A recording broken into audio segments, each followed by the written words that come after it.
হয়, মোৰ নামটো ক্ষীৰোদ চৌধুৰী। মই আপোনাৰ বিপুৰীয়াৰ 1 নম্বৰ ৱাৰ্ডত লখিমপুৰ ডিষ্ট্ৰিক্টত থাকোঁ। কোনটো বিভাগত চাকৰি পাইছে? মই এছ আই মানে চাব ইন্সপেক্টৰ অসম চৰকাৰত মই পাইছোঁ। মই আজি বহুতেই আনন্দিত অনুভৱ কৰি আছোঁ মই কাৰণ এনেকুৱা যিমান কষ্ট কৰিছিলোঁ সেই কষ্টৰ আজি মই ফল পাইছোঁ। এয়া আমি এনেকুৱা এখন চৰকাৰ পাইছোঁ, আমি এশক ধন্যবাদ জনাব লাগে। এনেকুৱা এখন চৰকাৰ য'ত নেকি আমি এটকাও নিদিয়াকৈ বা আমি এই কথা ভাবিব নালাগে যে আমি চাকৰি পাবলৈ কেতিয়াবা আমি কিবা দিবলগীয়া হ'ব বুলি। তেনেকুৱা এটা চৰকাৰত আমি আছোঁ আজি। আমি অতি সুখ অনুভৱ কৰিব লাগে এই কথাখিনি। মোৰ নাম শ্ৰীমতী ৰীণা কুটুম। ঘৰ কোনখিনি? মোৰ ঘৰ 1 নং দৰবাৰী। UB কনষ্টেবলত পাইছোঁ। হয়, আশা কৰিছিলোঁ সফল হ'ম বুলি, আগৰ পৰাই চেষ্টা কৰি আছিলোঁ আৰু এইমতে সফল হ'লোঁ। মই এয়াই কৃতজ্ঞতা জনাব বিচাৰিছোঁ যে মুখ্যমন্ত্ৰী ডাঙৰীয়ালৈ অশেষ ধন্যবাদ যে এটকা এটাও নিদিয়াকৈ যে চাকৰি পাবলৈ সক্ষম হৈছোঁ। ধন্যবাদ দিছোঁ। মই বৰষুণটি গাঁৱৰ নিবাসী। মই বৰ্তমান তৃতীয় বৰ্গৰ যি যোগ্যতাৰ ভিত্তিত নিকা নিযুক্তি হৈছে সেয়া এক প্ৰশংসনীয় পদক্ষেপ মাননীয় মুখ্যমন্ত্ৰী মহোদয়ৰ। তাৰ বাবে আমি মুখ্যমন্ত্ৰী মহোদয়ক ধন্যবাদ জনাবই লাগিব।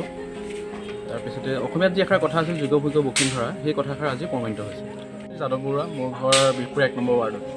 কোনটো বিভাগত পালা? Constable get 3। হয়। ভাবিছিলা চাকৰি পাম বুলি?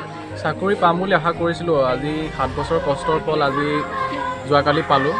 মা দেউতাকো অশেষ ধন্যবাদ আৰু লগতে থকা মোৰ ক্ষীৰোদ ছাৰকো অশেষ ধন্যবাদ। বহুতখিনি পঢ়াৰ ক্ষেত্ৰত আৰ্থিক ক্ষেত্ৰতো সহায় কৰিলে।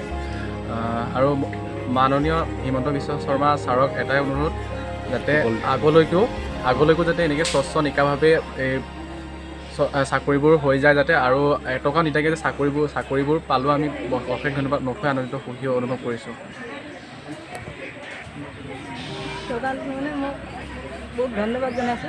মানে দুখীয়া ল'ৰা ছোৱালীক আমি আজিকালি বহুত সুবিধাও দিছে চৰকাৰে। আৰু চাকৰি বাকৰি নোহোৱাকৈ যেনিবা এটকাও নোহোৱাকৈ যেনিবা চৰকাৰে বহুত সুবিধা দিছে আৰু চাকৰি পাইছে। তাৰমানে আমাৰতো বহুতেই পাইছে তাৰমানে এটকা তাৰমানে ঘোচ ঘাচ নিদিয়াকৈ।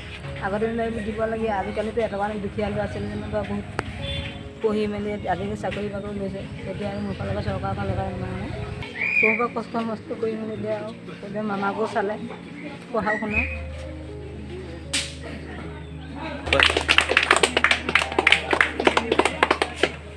ভাল খবৰ, যিহেতু অসম চৰকাৰৰ এইটো যি পদক্ষেপ বিনা খৰচ বা কোনো পইচা নোহোৱাকৈ আমাৰ দুখীয়া শ্ৰেণীৰ ল'ৰা ছোৱালী বা যুৱক যুৱতীসকলে যিটো নিকা নিযুক্তি পাইছে, সঁচাকৈ অসমবাসীৰ কাৰণে এটা ভাল খবৰ।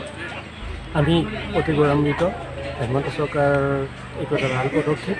আমি এনেকুৱা নিকা নিযুক্তি সদায় কামনা কৰোঁ আৰু অনাগত দিনবিলাকতো এই পদ্ধতিৰেই আমাৰ নিবনুৱা ছাত্ৰ ছাত্ৰী যুৱক যুৱতীসকলে যাতে উপকৃত হয় আৰু অসমৰ প্ৰতিটো চুক কোণ বা অসমৰ প্ৰতিটো এংগুলতে যাতে এই ছাত্ৰ ছাত্ৰীসকলে আগলৈ এটা ভাল খবৰ কঢ়িয়াই আনা এটা যেন শুভ পৰম্পৰা সৃষ্টি হওক। ধন্যবাদ।